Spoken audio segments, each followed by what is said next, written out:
आप सभी को नमस्कार। सबसे पहले आयुष को धन्यवाद देती हूँ, जिन्होंने मुझे प्रपत्र प्रस्तुत करने के लिए मुझे आप सबके समक्ष अपना विचार रखने के लिए यहाँ पर आमंत्रित किया। आप सभी को धन्यवाद। मेरे प्रपत्र का विषय है संत रविदास की वाणी और वर्तमान परिदृश्य। मित्रों, आज पूरे विश्व में अंतर्राष्ट्रीय सद्भावना, विश्व बंधुत्व और वसुधैव कुटुंबकम की बातें हो रही है। मानवीय मूल्यों और विश्व बंधुत्व की भावना की आज सबसे अधिक आवश्यकता है। सारे विश्व में हिंसा, अमानवीयता, षड्यंत्र, रक्तपात और अराजकता का बोलबाला है। आज के वातावरण में संत रविदास की वाणी भक्ति के माध्यम से मानव और समाज के मानवीय संबंधों की व्याख्या प्रस्तुत करती है। हम जब उनकी वाणी का अध्ययन करते हैं तो वह काल, स्थान और समय की सीमा में न बंद कर एक नए वैश्विक परिप्रेक्ष्य में अपनी प्रासंगिकता को व्याख्यायित करती है। जिस निर्गुण भक्ति को लेकर संत रविदास ने अपनी वाणी सारे विश्व के समक्ष रखी, उसे मानवता के धरातल पर विश्लेषित करें तो निश्चित ही उसकी महत्ता हमें दिखाई देती है। जाति ते कोई पद नहीं पहुंचा, जैसे सुक्ति वाक्य को अपने पद में व्यक्त करने वाली रविदास की वाणी, लोकवाणी, सामाजिक असमानता की प्रतिक्रिया के साथ साथ समाधान प्रस्तुत करती है। वर्तमान युग में पूरा विश्व रक्तम हिंसा, भीषण कलह, अमानवीयता, अराजकता में डूबा हुआ है। इसका सबसे बड़ा कारण मनुष्य स्वयं को आधुनिक और सब कहलाने की दौड़ में अंधाधुंध बढ़ता जा रहा है। जो जितना सभ्यता की दौड़ में आगे है, वह भीतर से उतना ही असंतुष्ट और अमानवीय है। आज का मनुष्य स्वार्थी, क्रूर, लोभी और दंभी है। ऐसा मनुष्य संसार के किसी भी कोने में मिल जाएगा। संत रविदास जी ने भक्ति के जिन पहलुओं को आधार बनाकर अपनी वाणी प्रस्तुत की है, वह समाज की सच्चाइयों को प्रस्तुत करती है। संत रविदास का व्यापक और विराट दृष्टिकोण था।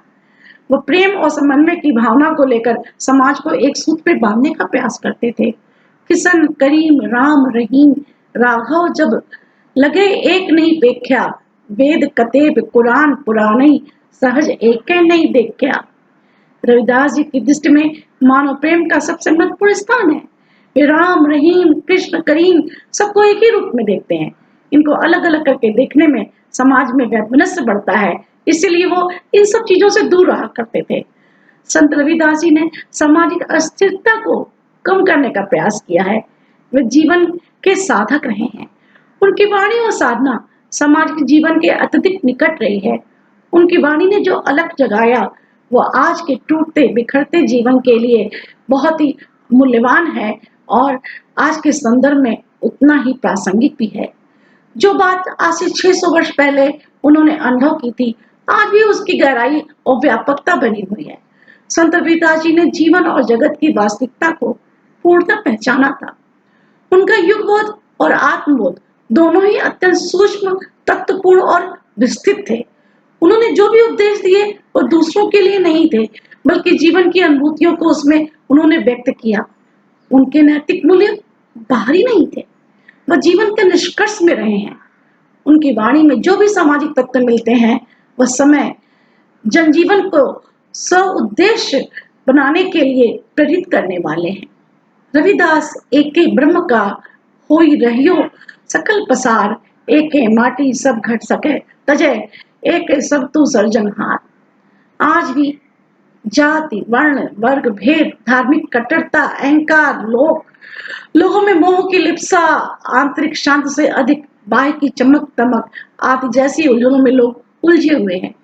किसी भी नेता, प्रणेता, आचार्य के प्रति लोगों के मन में वो प्रभाव नहीं आ पा रहा है, लोग उनसे प्रभावित नहीं हो पा रहे हैं। इसका सबसे बड़ा कारण है कि उनके कार्यों विचारों में बहुत बड़ा अंतर है। संत रविदास कर्म और वाणी दोनों में समानता होने की बात करते हैं। आज मनुष्य को इसकी सबसे अधिक आवश्यकता है। हमारा देश ही नहीं, पूरा विश्व अनेक जातियों, रंगों और वर्गों से भरा हुआ है। सामाजिक क्षेत्र में समानता लाने के लिए समाज के ठेकेदारों को एक नए पथ पर चलने के लिए संत रविदास जी ने बाध्य किया। कर्म ही सबसे बड़ी पूजा है, इस पर बल दिया। पूजा अर्चना न जानू तेरी, कह रविदास कमन गति मेरी। मानव के बुरे कर्म उसे अधम की ओर ले जाते हैं। ऊंची जात में जन्म लेकर निम्न कर्म करने वाला मनुष्य ऊंचा नहीं होता है। अच्छे कर्म करने वाला व्यक्ति ही महान होता है, वही, और वो भी सच्चा कर्म करने वाला। कर्म मनुष्य को धर्म है, अंत भाग है रविदास। वे मानव से मानव के प्रेम की सीख देते हैं। उस एक ईश्वर ने ही सबको उत्पन्न किया है, फिर जाति पाति का भेद कैसा, जो मानवता को लीलता जा रहा है। जात पात के पर मई उलझो रहा सब लोग, मनुष्यता को खात हुई रविदास जात कर रो। वे ऐसे समाज की कामना करते हैं, ऐसा चाहूं राज में जहां मिले सबको अन्न, छोट बड़ो सब समय रविदास रहे प्रसन्न। आज आर्थिक विषमता चरम सीमा पर है। उच्च वर्ग झूठे दिखावे फजूल खर्ची में जीवन जी रहा है। धन संचय का लोभ दिन प्रतिदिन बढ़ता जा रहा है। आर्थिक दृष्टि से निम्न वर्ग के मन में क्षोभ एवं असंतोष की भावना पनप रही है। दूरदृष्टि वाले रविदास जी ने अनेक स्थानों पर धन संचय ही दुख का कारण है, इस बात पर बार बार समझाया है। वर्तमान समय में मित्रों, आतंकवाद संप्रदायवाद का सामना करने के लिए अनेक विघ्नात्मक शक्तियां हो रही हैं, और उनसे मुक्ति का संदेश देना ही रविदास जी ने सिखाया। उनको यही पीड़ा खाए जा रही थी, इसलिए वे मानव धर्म की बात बार बार करते हैं। उनकी मुक्ति का कामना सदैव पिछड़े वर्ग के लोगों को लेकर रही है, और जो पिछड़ा वर्ग जो सदियों से अभिशप्त रहा है। अध्यात्म पर ही मानवता का आधार स्तंभ खड़ा हो सकता है। जिस तरह से आज के युग में सूचना क्रांति उभर कर एक बड़ी शक्ति के रूप में सामने आई है, उसी तरह मध्यकाल में आध्यात्मिक चेतना बड़ी शक्ति से उभरी थी। संत रविदास, गुरु नानक देव जी आदि ने रोजमर्रा की जिंदगी और आध्यात्मिक चेतना को संबंध दृष्टि से देखा था। उनका संदेश स्थायी विश्व शांति और मानव मात्र के अस्तित्व की रक्षा के लिए रहा है। संत रविदास अहिंसा, परमो धर्म, संतोष और निष्काम कर्म का उपदेश देते रहे हैं।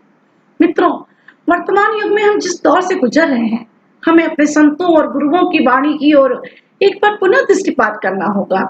इस दृष्टि से उनकी वाणी को हम देश और काल की सीमा में बांधकर नहीं देख सकते हैं। उनकी निर्गुण भक्ति मानवता की बात करती है। उनकी भक्ति संसार से विरक्त नहीं करती, बल्कि धरती को कर्मभूमि बनाकर श्रम के महत्व का पाठ पढ़ाती है। उनकी वाणी आत्मगरिमा, स्वाभिमान और किसी प्रकार के दबावों और दार्शनिक मतवादों से दूर सतत चिंतन की ओर हमें बाध्य करती है। भारत जैसे दार्शनिक मतवादों के देश में संत रविदास की वाणी विवादों से दूर अपनी एक अलग पहचान बनाती है। वह अलगाववाद का विरोध करती है, अहिंसा और मानवतावाद का संदेश देती है। वर्तमान संदर्भों में उनकी भक्ति भावना और प्रेम से सराबोर करने वाली वाणी आधुनिक परिवेश के सूक्ष्म पहलुओं को प्रस्तुत करती हुई एक नवीन आलोक की ओर हमें ले जाती है। एक ऐसा आलोक जो हमें विश्व को की शांति और सदाचार का पाठ पढ़ाता है। शताब्दियों पूर्व मुखरित संत रविदास की वाणी आधुनिक संदर्भों में प्रासंगिक है और विश्व बंधुत्व की भावना का संदेश देती है। धन्यवाद।